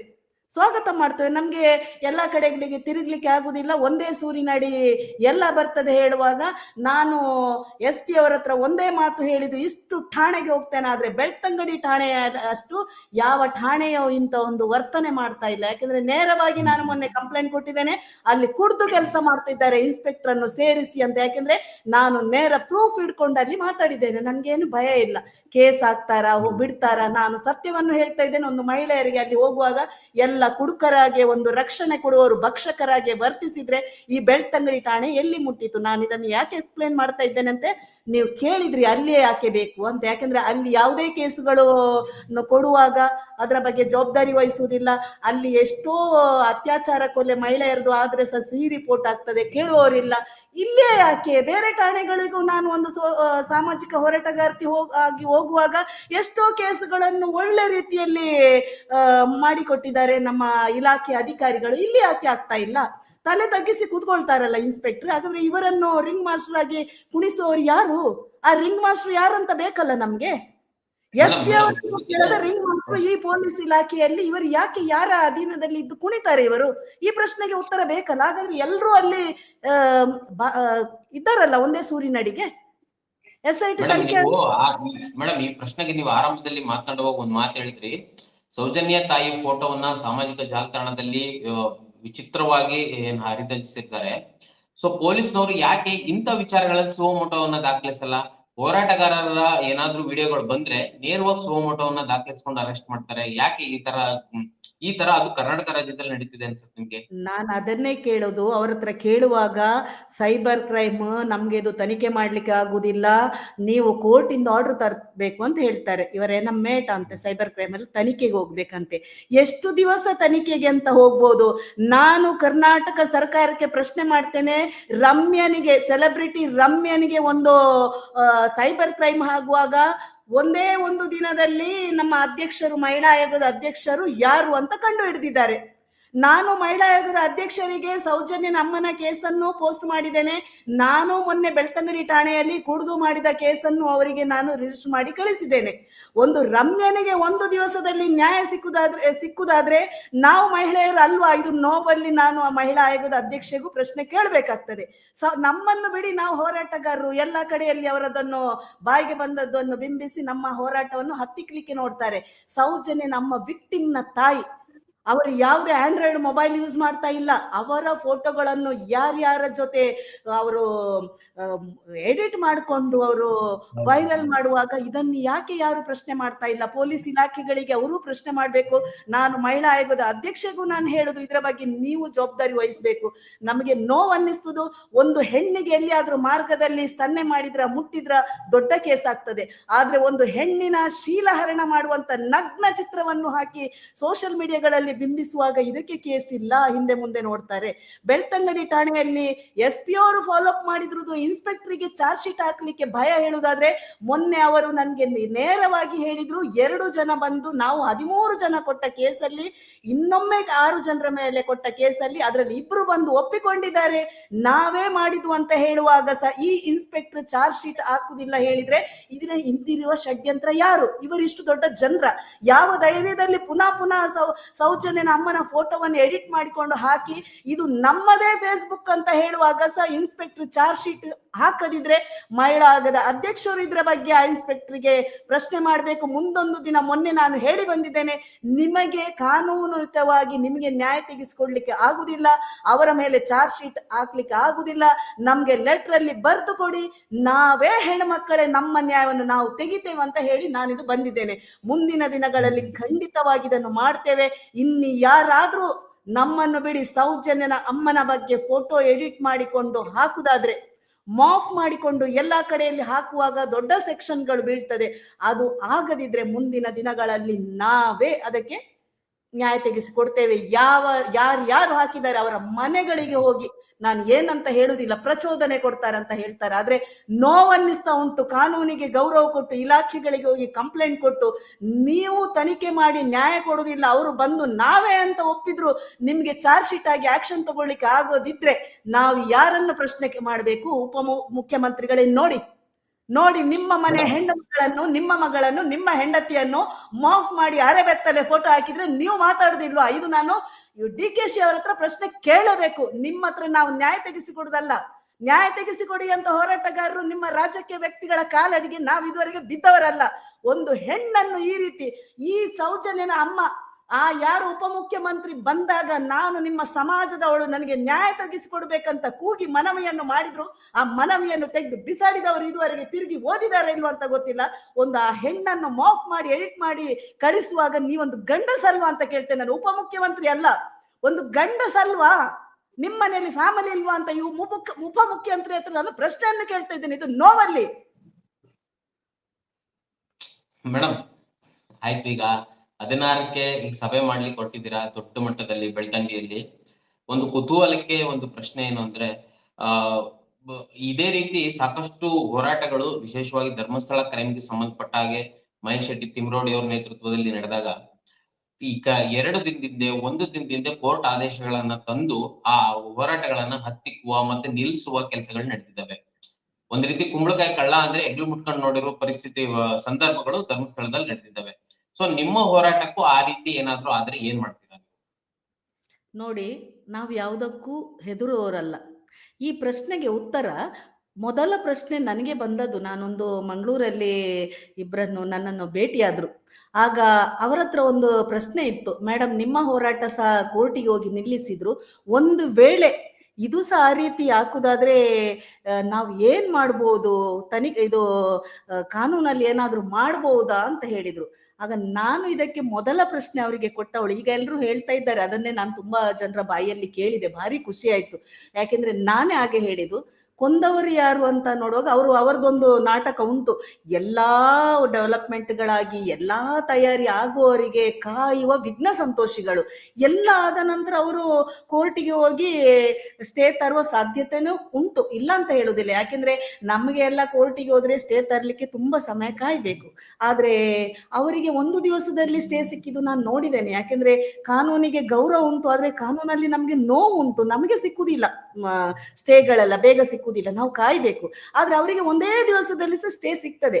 ಆದ್ರೆ ಈ ಕೇಸಲ್ಲಿ ಸ್ಟೇ ಸಿಕ್ಕಿದ್ರೆ, ನಮ್ಮ ಹೋರಾಟಕ್ಕೆ ಸ್ಟೇ ಸಿಕ್ಕಿದ್ರೆ, ಮೊದ್ಲು ನಾನೇ ಅಲ್ಲಿ ಸ್ಟೇಟ್ಮೆಂಟ್ ಕೊಟ್ಟು ಹೇಳಿದ್ವು ಅವರಿಗೆ, ನೀವು ಏನು ಹೆದರುದು ಬೇಡ, ನಾವು ಇಲ್ಲಿ ಕೇಳುವುದು ಯಾರ ಮೇಲೂ ಗೂಬೆ ಕೂರಿಸುವುದಲ್ಲ, ಯಾರನ್ನು ಪ್ರಶ್ನೆ ಮಾಡುವುದಲ್ಲ, ಯಾರ ವಿರುದ್ಧ ಹೋರಾಟ ಮಾಡುವುದಲ್ಲ, ಯಾರನ್ನು ಅವಹೇಳನ ಮಾಡುವುದಲ್ಲ. ನಾವು ಕೇಳುವುದು ಕೊಂದವರು ಯಾರು ಅಂತ ಕೇಳುವಾಗ ಅದಕ್ಕೆ ಸ್ಟೇ ತರುವುದಾದ್ರೆ ನಾವು ಘಂಟಾಘೋಷವಾಗಿ ಅಲ್ಲೇ ಡಿಕ್ಲೇರ್ ಮಾಡುವ. ಒಂದು ವೇಳೆ ನಮ್ಮ ಹೋರಾಟಕ್ಕೆ ಧಿಕ್ಕಾರ, ಒಂದು ಹೋರಾಟಕ್ಕೆ ಇವರು ಸ್ಟೇ ತಂದು ಮಾಡ್ಲಿಕ್ಕೆ ಬಿಡದಿದ್ರೆ ಎಲ್ಲಾ ಮಹಿಳೆಯರನ್ನು ನೀವು ಬರಬೇಡಿ ಅಂತ ಹೇಳುದಿಲ್ಲ, ಯಾರಿಗೂ ಮುಕ್ತವಾಗಿ ಅಲ್ಲಿ ಬರ್ಬೋದು.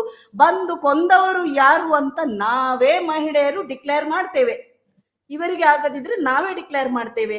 ಯಾವ ಕೇಸುಗಳಿಗೂ ನಾವಂದ್ರೆ ನಾನು ಪದೇ ಪದೇ ಹೇಳ್ತಿದ್ದೇನೆ, ಕಾನೂನಿಗೆ ಗೌರವ ಕೊಡ್ತೇವೆ, ಕಾನೂನಿಗೆ ಗೌರವ ಕೊಡ್ತೇವೆ. ಆ ಕಾನೂನನ್ನು ಇವರೇ ಉಲ್ಲಂಘನೆ ಮಾಡಿದ್ರೆ ನಮ್ಮ ಕೈಯಿಂದ ನಿಲ್ಲಿಕ್ಕೆ ಆಗುದಿಲ್ಲ. ಹಾಗಾಗಿ ಈ ಹೋರಾಟವನ್ನು ನೀವು ಈ ರೀತಿ ದಿಕ್ಕು ತಪ್ಪಿಸಿದಾದ್ರೆ ನಮ್ಮ ಹೋರಾಟಗಳು ಕೊಂದವರು ಯಾರು ಅಂತ ಕೊಂದವರ ಉತ್ತರ ನಮ್ಗೆ ಸಿಗ್ತದೆ. ಕೊಂದವರು ಇವರೇ, ಕೊಂದವರು ಯಾರು, ಕೊಲ್ಲಿಸಿದವರು ಯಾರು, ಎಲ್ಲ ಉತ್ತರಗಳು ಆ ದಿನವೇ ಎಲ್ರಿಗೂ ನಾವು ನೇರವಾಗಿ ಹೇಳಿಬಿಡ್ತೇವೆ. ಹಾಕಿಯಲ್ಲ, ನೀವು ನೇರವಾಗಿ ಹೇಳಿಬಿಡ್ತೇವೆ. ಇನ್ನು ಯಾರ ಹತ್ರ ನಾವು ನ್ಯಾಯ ಕೇಳಬೇಕು? ನ್ಯಾಯ ಕೇಳಲಿಕ್ಕೆ ನಾವು ಕಾನೂನಾತ್ಮಕವಾಗಿ ಕೋರ್ಟಿಗೆ ಹೋಗ್ಬೇಕು. ಇವರಿಗೆ ಯಾವುದು ಕಾನೂನಿಲ್ಲ, ಕೋರ್ಟಿಗೆ ಹೋಗ್ಲಿಕ್ಕಿಲ್ಲ.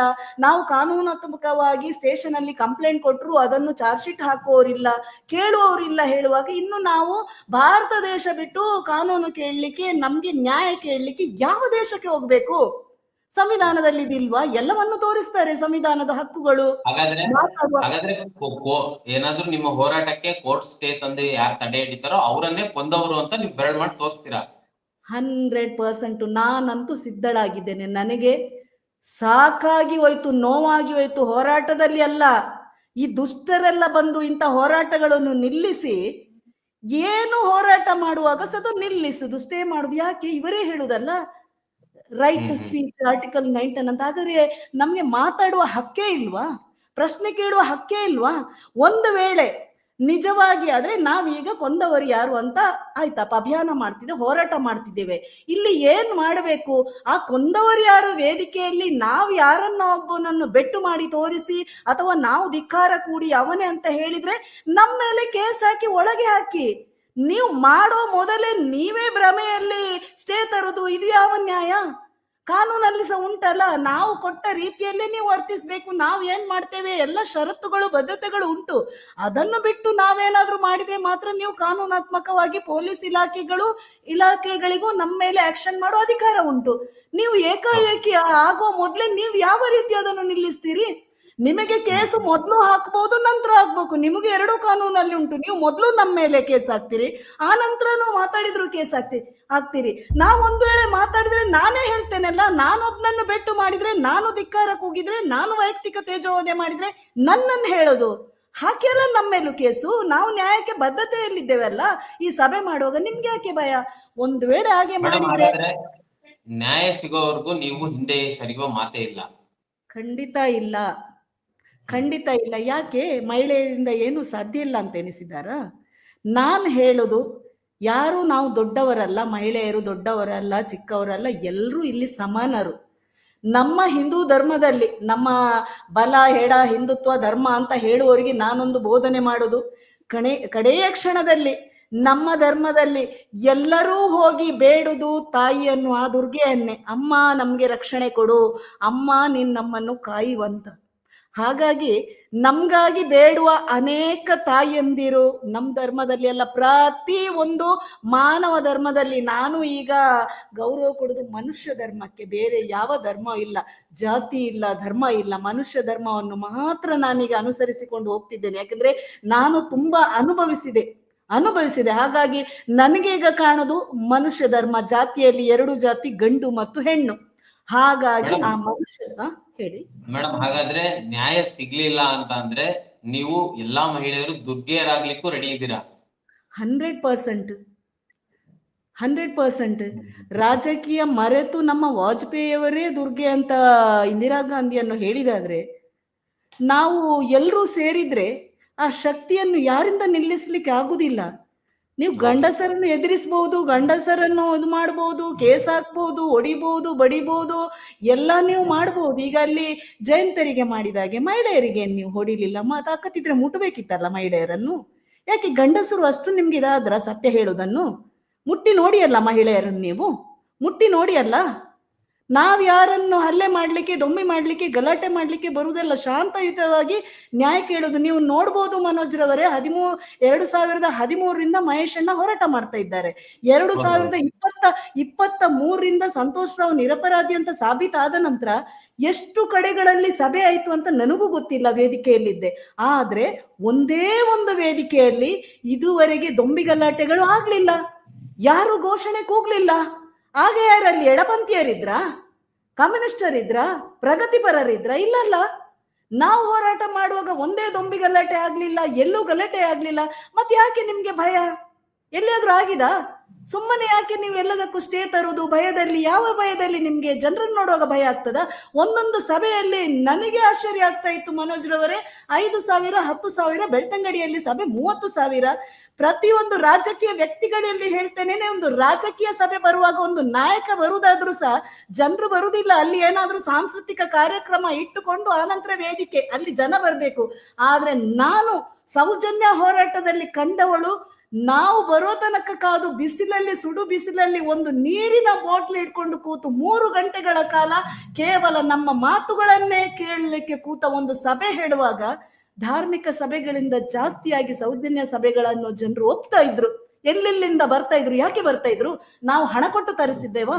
ಗಾಡಿಯಲ್ಲಿ ತುಂಬಿಸಿಕೊಂಡು ತರಿಸ್ತಿದ್ದೇವಾ? ಇವತ್ತು ನಾನು ಹೇಳ್ತಾ ಇದ್ದೇನೆ, ಕೊಂದವರು ಯಾರು? ಈ ಒಂದು ನ್ಯಾಯ ಸಮಾವೇಶಕ್ಕೆ ಯಾರು ನಿಮ್ಗೆ ಬಸ್ ಮಾಡಿದ್ದೇವೆ? ಮೊನ್ನೆ ಒಬ್ರು ಹೇಳಿದ್ರಲ್ಲ, ದೊಡ್ಡ ಯಾರು MLA ಬಂದು, ನಾನು 400 ಗಾಡಿಗಳನ್ನು ಮಾಡಿ ಕರೆ ತರ್ತಾ ಇದ್ದೇನಂತ. ಇಲ್ಲಿ ಯಾರು 400 ಗಾಡಿಗಳಿಗೆ ಕರೆ ಕೊಡ್ಲಿಲ್ಲ.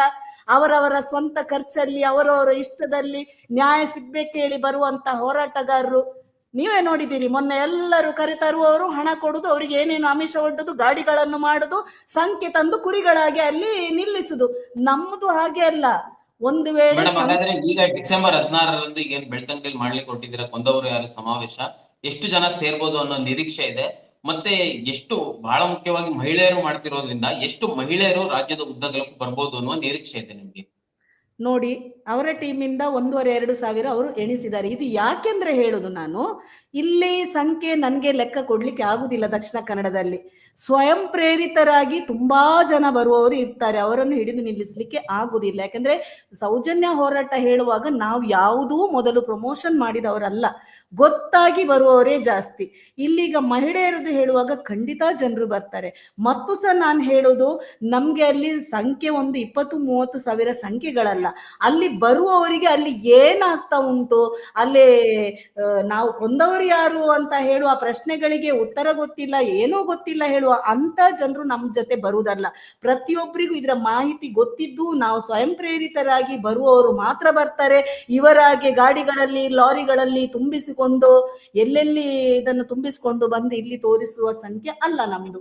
ಪ್ರತಿಯೊಂದು ರಾಜ್ಯದಿಂದ ಪ್ರತಿಯೊಬ್ಬರು ಇದರ ಹಿನ್ನೆಲೆಯನ್ನು ಅರಿತು ಇದರ ಉದ್ದೇಶ ಏನು ಅಂತ ಗೊತ್ತಿದ್ದ ಮಹಿಳೆಯರೇ ಬರ್ತಾರೆ ವಿನಃ ನಮಗೂ ಎಲ್ಲರ ಹತ್ರ ನಾವು ಬನ್ನಿ, ಕರ್ಕೊಂಬನ್ನಿ, ಅಲ್ಲಿ ನಮ್ಗೆ ಚೇರ್ ತುಂಬಬೇಕು, ಜನ ತುಂಬಬೇಕು, ಆ ರೀತಿ ಅಲ್ಲ.